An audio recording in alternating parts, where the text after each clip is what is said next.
Hello everyone, it's Tony here. Given that so many people had difficulties getting on the webinar yesterday, the 113 webinar, I've decided to do a video tutorial to show you how the process works.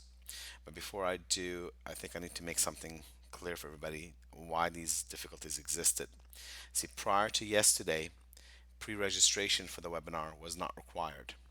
You were simply sent a link from the person who invited you, and you had clicked on that link, and that took you directly to the webinar on the day of the webinar. However, starting yesterday and from this moment onward, all my webinars will require pre registration. Okay, I'll say that again.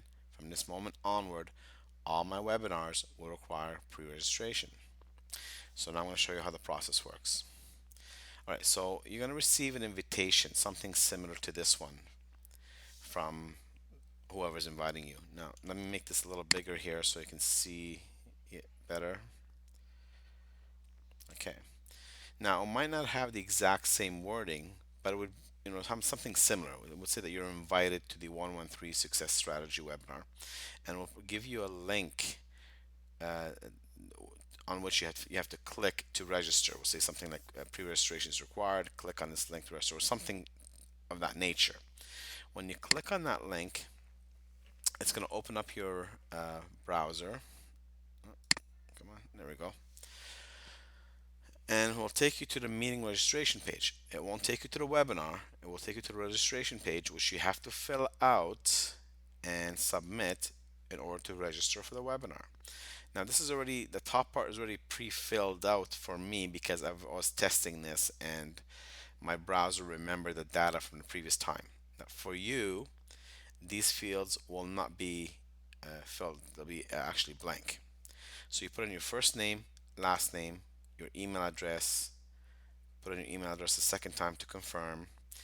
Then, and by the way, if you notice, all these items have a red asterisk to the right of them, meaning they are required information. So everything has to be filled in.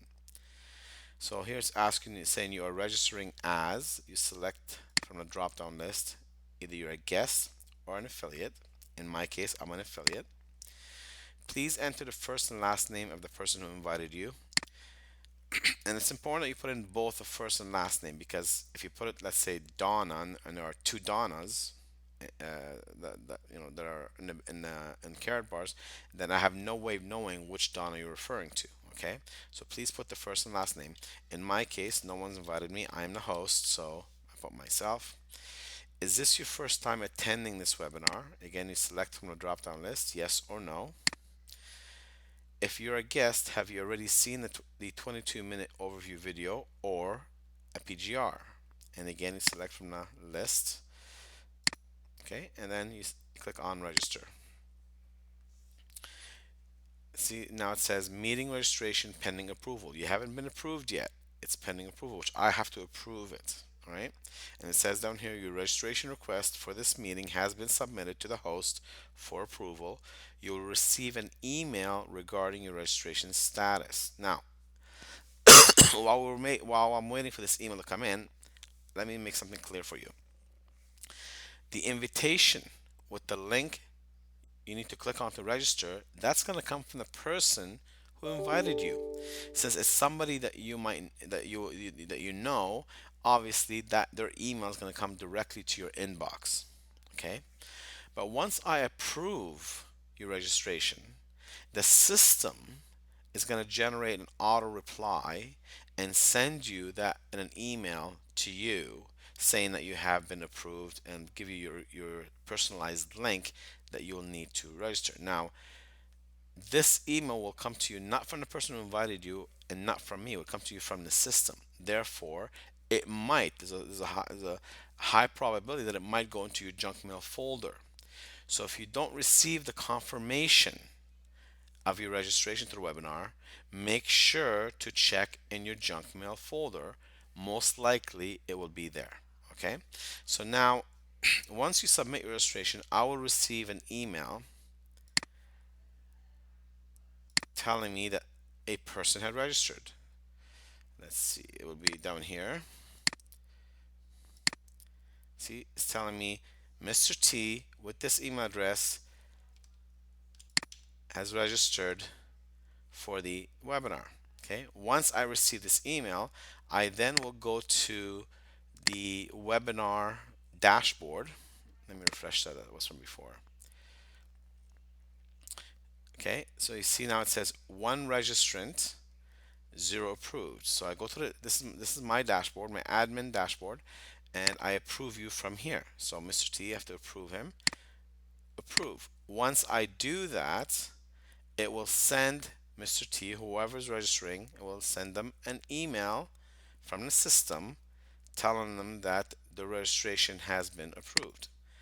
And the email should arrive here any second now. There it is. Okay. Let me enlarge it for you. So it says, "Hi, Mr. T. Thank you for registering to the webinar. If you have any questions, please submit any questions to this email address. We'll give you the date and time again." And it says, "Join via whatever device you're using by clicking on this link." Okay. And now this is very important. It says, "Note, this link should not be shared with others. It is unique to you." Okay. This is very important. Don't share this link with others. Don't copy and paste it and send it to somebody else so that they can join the webinar with you. It won't work. This link is personalized to you only. It is coded to your email address. If you do send it to somebody else, if they click on it, they're not going to be able to join. All right. All right. Now remember that this email, this is the confirmation emails. It says webinar confirmation in the subject line. If you don't find it in your inbox, make sure to check your junk mail folder for it. Right now, down here it gives you options as well if you want to add it to your calendar so that you'll be reminded when the webinar is about to happen. And down here you have a cancel link. So if you decide that you don't want to attend anymore and you want to cancel it, you click on this and you go through the cancellation process. All right. Now you only need to click on this link on the day of the webinar. Okay. Don't make the same mistake as some people were doing. Don't click on the first link that was sent to you by the person who invited you. That link will not take you to the webinar. That link will only take you to the registration page. So what was happening yesterday is I was getting four, five, six registration forms from the same person because they kept clicking on that first link. Okay, that first link that was sent to you by the person who invited you, that is not to take you to the webinar. That's the link that you need to register. This is the link. Once you register and once I approve it, you'll receive an email, confirmation email, and you'll have your personalized link. This is the one you click on the day of the webinar in order to join the webinar. Okay, I hope that's pretty clear. I can't make it any clearer than this. If you don't understand, watch this tutorial a couple times and it should be easier for you then. All right, thank you all for listening. See you on the next webinar, which is this coming Sunday. Ciao.